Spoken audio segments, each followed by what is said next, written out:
Thanks for staying with us. You're watching WION World I'm Ayodhya and this is Speed News. Let's start with all the stories making headlines today.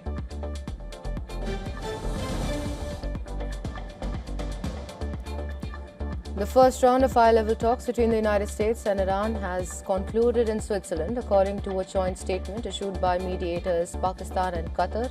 The technical talks are to continue throughout the week. Both sides have agreed on a roadmap aimed at reaching a final agreement to end the conflict within 60 days.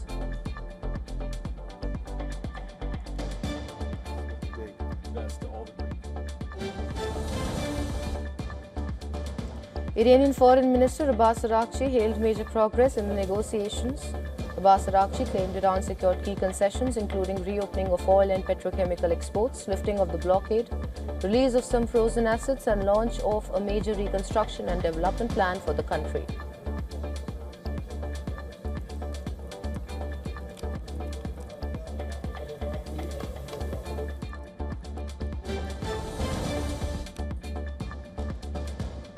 Iran and the United States agreed to step up and set up a De-Confliction cell with Lebanon to stop military operations there. Pakistan and Qatar, which are mediating the U.S.-Iran negotiations in Switzerland, while the statement mentions neither Hezbollah nor Israel, which are not the parties to the Switzerland talks.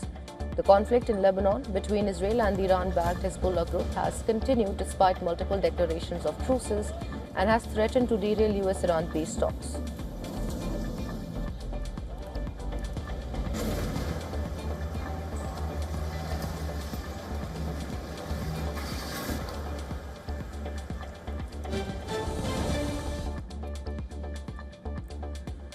Qatar's largest gas plant was rocked with a massive explosion. The explosion occurred at Qatar's Ras Laffan factory. At least 54 people were injured and 18 still missing. The explosion happened late at night, with the witnesses reporting a loud boom along with a fire plume lightening the night sky.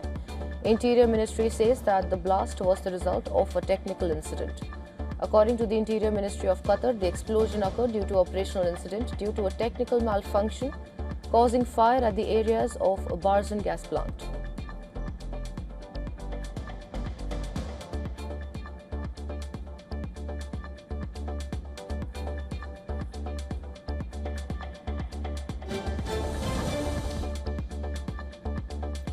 Trump-backed candidate wins Colombia presidential polls. Colombia has elected a new president after a nail-biting runoff vote. Alvarado de la Espriella, Donald Trump-backed candidate, edged past leftist rival Iván Cepeda in one of the tightest presidential races in country's recent history. The far-right candidate won 49.65% of the vote. Meanwhile, his opponent Cepeda trailed at 48.70%. Espriella's win signals a decisive shift to the right after 4 years of leftist rule under former President Gustavo Petro. The 47-year-old U.S.-Colombian national Espriella, who has branded himself as a political outsider and adopted the nickname Tiger, is a millionaire attorney and businessman.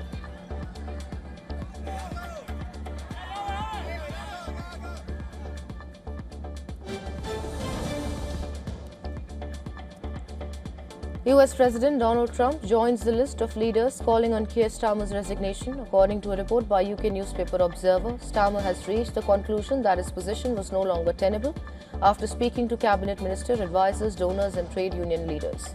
Now, the report said that Starmer spent the week discussing his next course of action after rival Andy Burnham's triumphant return to Westminster in by-elections. The report also said that before his departure from 10 Downing Street, Starmer will set out a timetable for a systematic exit. It cited senior Labour sources who suggested that a clear statement from Starmer could come as early as on Monday.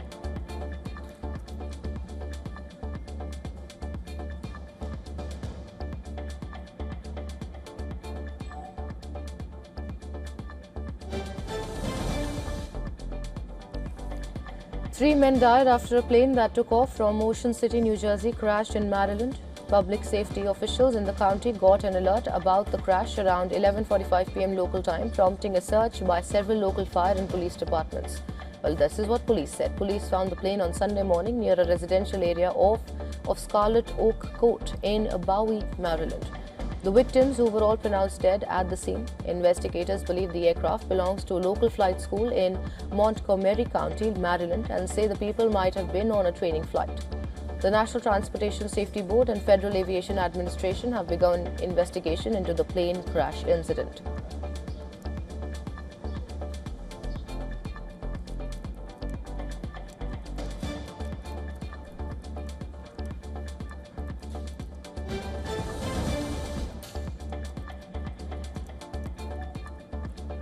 The U.S. Southern Command, Southcom, announced that U.S. carried out a strike on a suspected drug trafficking vessel, killing 2 narco-terrorists. Now, the statement by the U.S. Southcom said 2 male narco-terrorists were killed during this action and there were 6 male survivors. Following the engagement, U.S. Southcom immediately notified U.S. Coast Guard to activate the search and rescue system for the survivors. No U.S. military forces were harmed.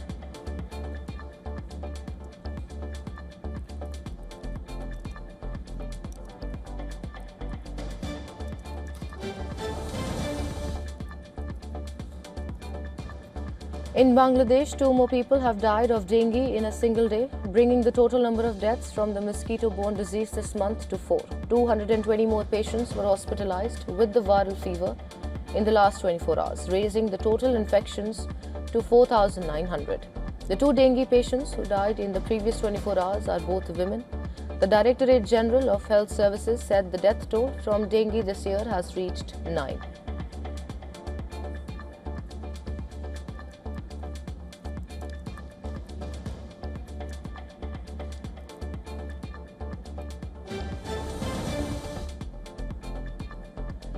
India will host the Brics National Security Advisors meeting from today. The meeting will be chaired by India's National Security Advisor Ajit Doval and will include national security advisors or heads of delegation from Brics members country. During the meeting, they will exchange views on the theme of non-traditional security challenges confronting the world today. The high-profile meet in New Delhi will be attended by Chinese Foreign Minister Wang Yi, along with Russian Security Chief Sergei Shoigu and top Iranian security officials. This will mark Chinese Foreign Minister Wang Yi's first visit to India in nearly a year. Wang Yi, who also serves as Beijing's special representative for the India-China boundary talks, is expected to hold bilateral discussions with NSA Ajit Doval during the visit. The meeting comes as both sides look to stabilize and rebuild ties following years of diplomatic tensions.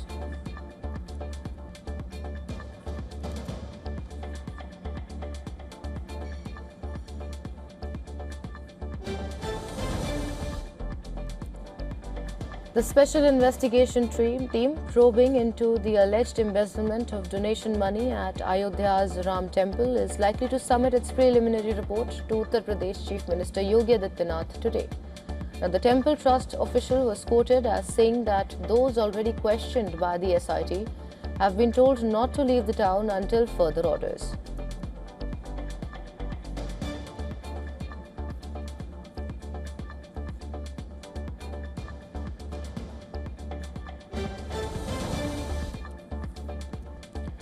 In Maharashtra, 6 rebel Shiv Sena UBT members of parliament are likely to join Chief Minister Eknath Shinde's Shiv Sena faction today. The political crisis, nicknamed as Operation Tiger by BJP and Shinde, is likely to further weaken Uddhav Thackeray's camp, as the rebel bloc is expected to reach 2/3 strength required to avoid disqualification under India's anti-defection law. Amid the growing rebellion within Shiv Sena UBT, Uddhav Thackeray has called an urgent meeting of party leaders at 2:30 p.m. local time on Monday at the office party. Thackeray is expected to address party legislators and lay out his strategy following the revolt by a section of party's Lok Sabha MPs.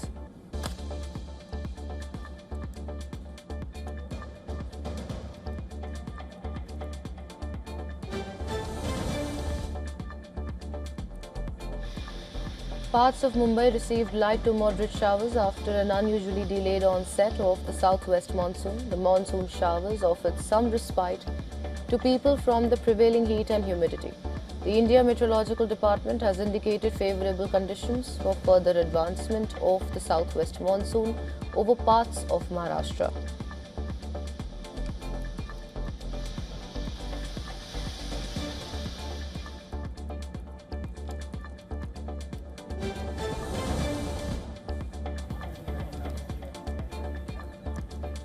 In Tamil Nadu's Thoothukudi district, strong cyclonic winds caused heavy damage in the region. Gusty winds uprooted trees and snapped power lines in many areas.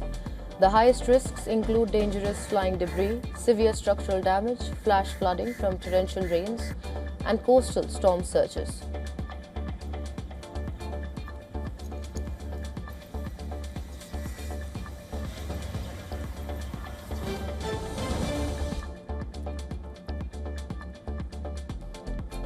Greek authorities ordered the evacuation of 2 settlements on Ayodhya Island on Saturday and deployed dozens of firefighters, planes and helicopters to battle a major wildfire. In a statement, the country's firefighting department said 88 firefighters and volunteers were working to extinguish the blaze. 8 firefighting aircrafts and 6 helicopters have also been deployed to help the effort. Greece and other Mediterranean countries are in an area considered a wildfire hotspot by scientists, with blaze common during hot and dry summers.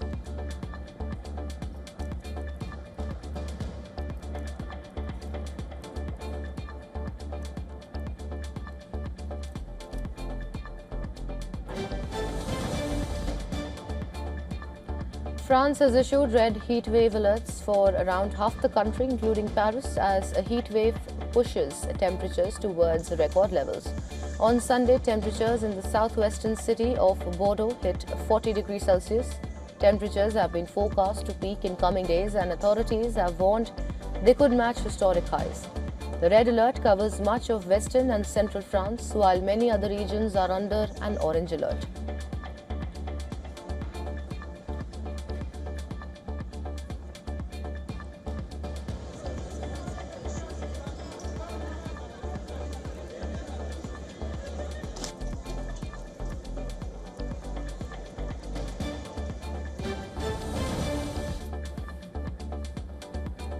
Tourists and locals in Madrid struggle to cope with temperatures reaching up to 40 degrees Celsius as the first official heat wave of 2026 sets in. Authorities warned of overexposure to the sun and an increased risk of wildfires.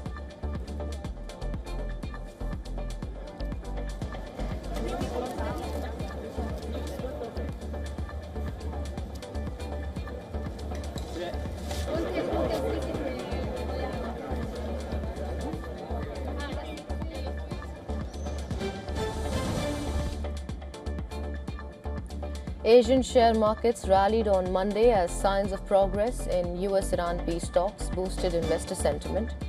Japan's Nikkei rose 1.9%, extending last week's gains, while South Korea's benchmark index jumped another 2.6% after an 11% surge last week. The broader MSCI Asia Pacific Index gained 1%, while Chinese blue-chip stocks were largely unchanged. Investors are now turning their attention to the U.S. Federal Reserve, with markets pricing in a 75% chance of an interest rate hike by September, following the central bank's hawkish outlook.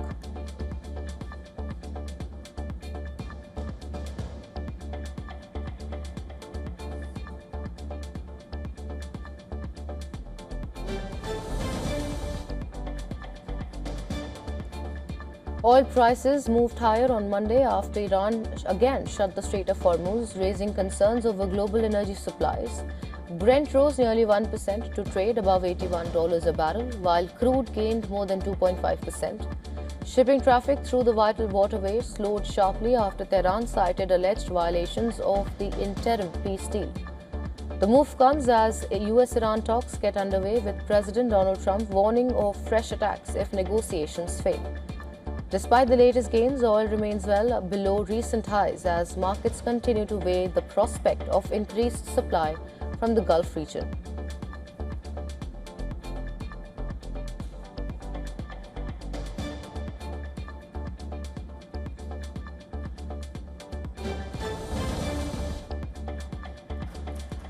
Gold prices climbed more than 1% on Monday, recovering from a one-week low as signs of progress in U.S.-Iran peace talks boosted investor sentiment. Spot gold rose to around $4,209 an ounce after Iran reported positive developments in negotiations taking place in Switzerland.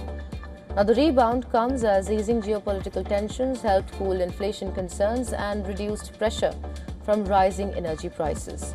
Investors are also closely watching the Federal Reserve, with markets increasingly expecting U.S. interest rates to remain higher for longer amid persistent inflation risks.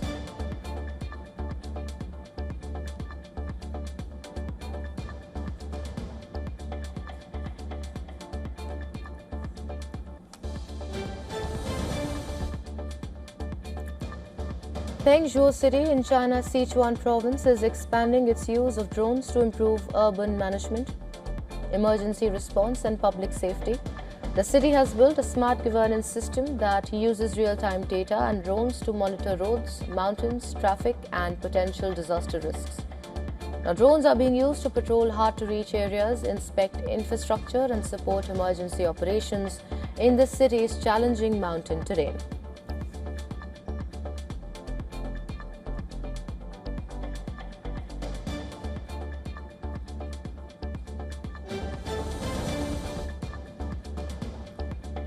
The 3 astronauts aboard China's Shenzhou 23 mission have completed a series of scientific experiments, training exercises and health checks inside the country's space station. The crew studied how long-term space flight affects gut health, nutrition, visual processing, emotional responses and decision-making abilities in microgravity. The astronauts also carried out their first in-orbit medical rescue training since arriving at the space station in the month of May. In addition, they performed maintenance work, checked life support systems and collected environmental and microbial samples inside the station.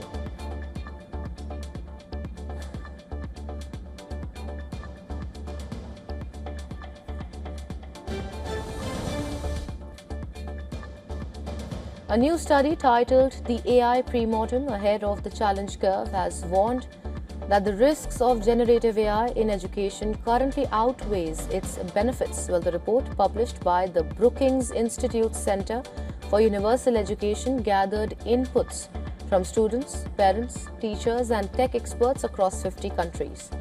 The study found that excessive reliance on AI may weaken critical thinking, creativity and problem-solving abilities. Experts warn that many students are increasingly turning to AI for answers rather than developing their own understanding. According to the report, this dependence could harm children's cognitive development and impact long-term learning outcomes.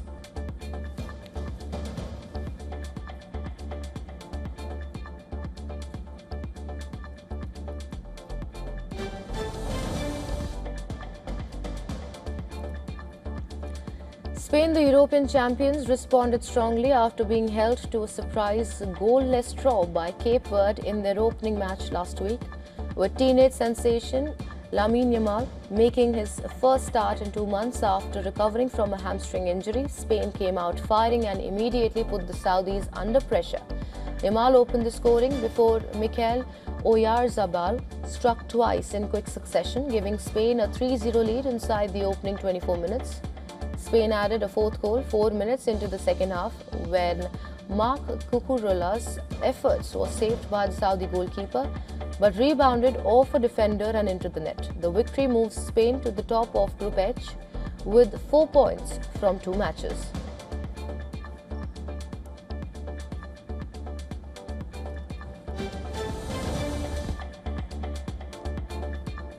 Cape Verde, meanwhile, built on their draw with Spain by claiming another valuable point in a thrilling 2-2 draw with Uruguay in Miami. Before the match, Cape Verde coach had vowed his side would play without fear, and the island nation lived up to that promise by taking the lead through a superb Kevin Pina free kick in the 21st minute.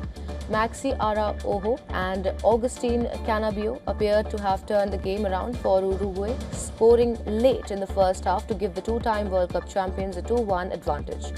But Cape Verde refused to back down and found an equalizer in the 61st minute through Helio Varela. Uruguay poured forward in search of a winner, but Cape Verde goalkeeper Vozinha, who starred in the draw with Spain, produced another resilient display to help his side hold on for a point.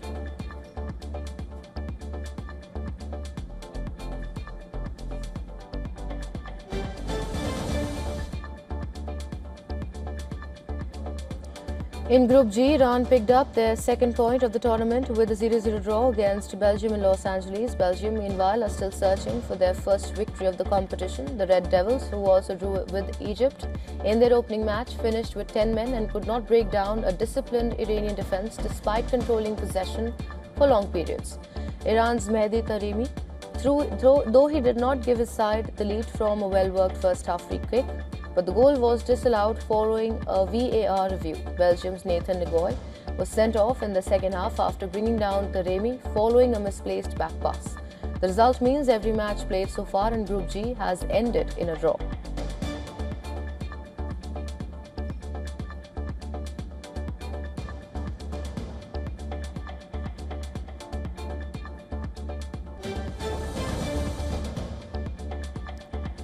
The 2026 summer box office is proving to be a colossal season for theatres. Toy Story 5 debuted to a staggering $312 million worldwide, comfortably claiming the biggest global opening weekend of the year so far. At a time when animated movies are witnessing the best of days in theatres, this animated sequel is virtually locked to join its predecessors in the billion-dollar club.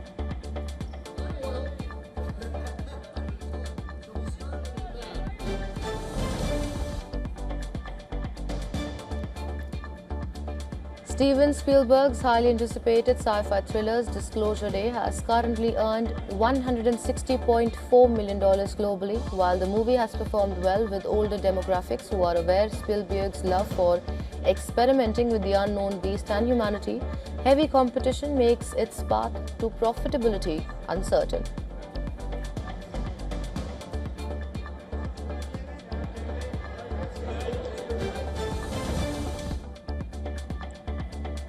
The horror film Backrooms, which is adapted by Kane Parsons from his viral YouTube series, has officially crossed the $300 million mark globally. Well, this is a huge win for an independent movie which was made on a budget of $10 million.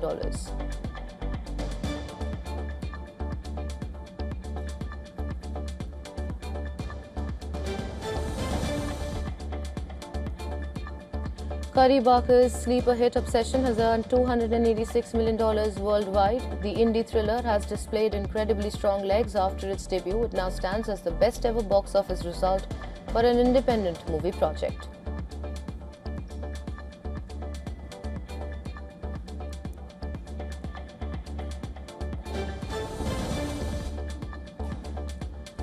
The Michael Jackson biopic Michael has officially made box office history in its 7th week of release. The film has grossed $959 million globally. It has become the highest-grossing music biopic of all time. Michael is currently the second highest-grossing film of the year and is standing behind the Super Mario Galaxy movie.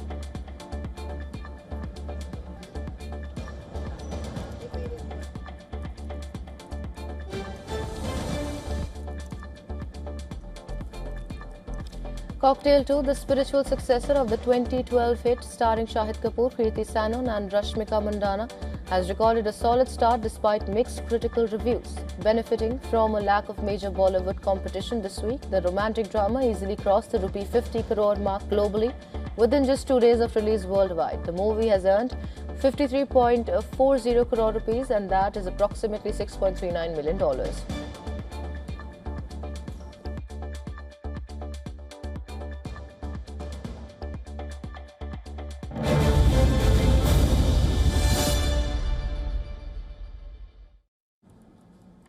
Well, that is it in this edition of Speed. But before we let you go, just a reminder to our viewers in India that you can watch all 2026 FIFA World Cup matches on Z5. Tune in and catch all the action live.